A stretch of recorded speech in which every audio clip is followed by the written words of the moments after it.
What's the difference between a salesperson and a CEO? Very simple. A salesperson is focused on sales. They're going to spend most of their time working on scripts, going on appointments, lead generating, lead follow-up. That's going to be the income driver in your business, right? That's going to be the driver of your business. But then the CEO has a different mindset. That's going to be the back end of your business. So while this salesperson is focused on active income and actually going out and securing the business necessary to bring income into your business, the CEO is now going to take a look at everything that has to do with the business. How much taxes are the business paying? What is the business spending on lead generation? How much time is the realtor spending on lead generation? How much time in the process are they spending on contracts? So do we need to hire a transaction manager to support them now? Or is this something that they can do themselves? They're going to start looking at data and assessing it to make decisions. And this is why becoming a CEO is really important in moving your business forward. I always tell people the biggest hindrance to real estate agents becoming a CEO is money, because they think money is the goal. Money is not the goal. If money is the goal, once you have it, you don't really need to work anymore. The thing is, because money spends and it's going to be here today and gone tomorrow, making money is not the goal. Making enough money where it replenishes itself regularly and hopefully quicker than you can spend it is the goal.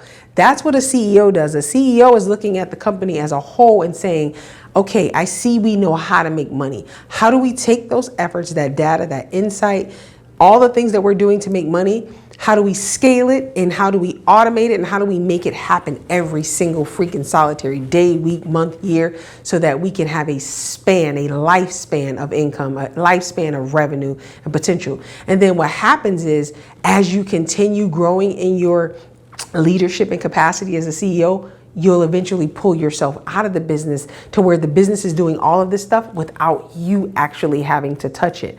That's when you go from salesperson to CEO, from CEO to empire builder. And that thing is a trajectory that you have to have somebody walk through that with you that has been through that. So you have to have somebody, and this is why if you'll see the CEO of companies, they usually have a wealth of knowledge, because at some point in their career, they've held all of those roles. So don't feel bad that you got to be the salesperson in your business. You need that experience, because that personal experience is going to help you make better decisions as a CEO. You're going to be the transaction manager sometime. Great, because now for me, I started a transaction management company, so I actually hire transaction managers. I know what I'm looking for now because I've done that before. And as a realtor, I've worked with them before. So that gives me a different level of insight as a CEO. And then now this is what I'm talking about when I say empire builder. So I have teams, 5 teams in 4 different states. So when you start building an empire, now you're getting into duplication.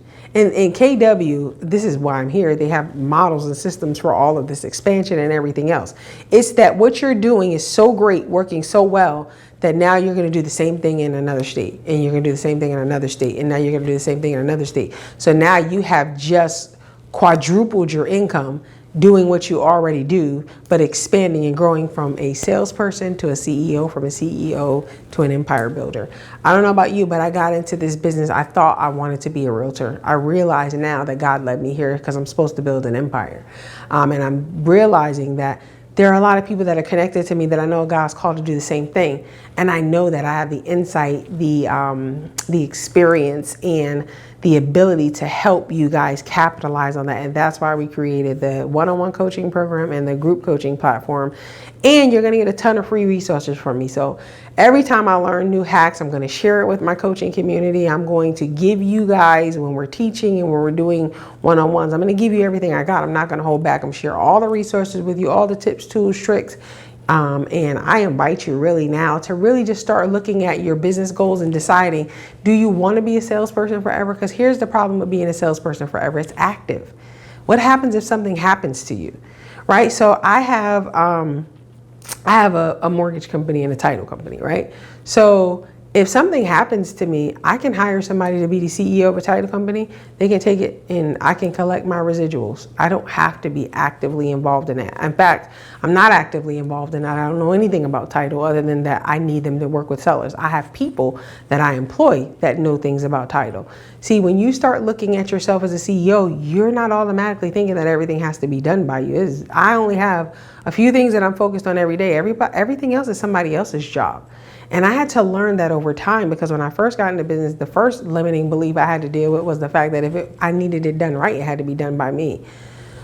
Whew, I am so thankful I have been delivered from that. And I have known some pretty amazing people that work way better, way more efficiently, way more focused than I do. And they're able to get things done because of the way they think. And I'm able to partner with them and create a partnership where we succeed together. And that's why Keller Williams has a class called Success Through Others. We succeed through others. If you are building a business, the first thing you're going to have to do is have great relationships, and you're going to have to help people succeed, because that's how you're going to succeed. When you create a world so big that there's opportunity for everybody in it. When I started one of my companies and I brought somebody over to run that company, it created so many opportunities for her that automatically in 3 months, her income tripled. Now, wasn't that she wasn't making money already. It was just that what I offered her was an opportunity to take what she was already doing and partner with what I was doing, and we brought it up to the next level together. But that was something we did together through her experience and mine. And that's how you really literally grow as a CEO, by understanding that you're going to succeed to the degree that you can help others succeed, and you're going to rise and fall by the level of your relationships. But when you start talking about making that transition, you have to first understand the delineation. If you don't know where you're at in the business when you're working, when you're wearing your salesperson hat, when you're wearing your CEO hat, when you're wearing your empire builder hat, you're going to struggle to make decisions in those areas. Sales decisions I can make very quickly. CEO decisions take me a little bit more time, because I got to go gather data. I have to make decisions based off data, because that's what CEOs do. I studied Steve Jobs for the longest. He's the greatest, one of the greatest businessmen, because I love the innovation of Apple. But what I loved about it is how he never changed it. He just continued to make it better. And that's when I realized, I'm like, you don't have to reinvent the wheel. It's just constantly scaling it back, always looking at it like, how can I make it better? How can I make it better? If you look at this iPhone right here, and I think this is the iPhone 13, 14, this ain't nothing but an iPod souped up 10 years, 20 years later. All they did was they didn't change what they did. They systematized it, they innovated it. And that's what innovation is. It's taking what's already here and just doing it better. And I say this all the time, we don't want to reinvent the wheel. The wheel has already been created. How do I make it better? And that's where the CEO thinking comes in. So if you're not enrolled in my one-on-one coaching program, I'm inviting you to go ahead and sign up. If the coaching program for one-on-one is full, take advantage of the group coaching opportunity. Both of them are going to give you insights, knowledge, wisdom, and the information that you need to really start to think about your business objectively as a CEO.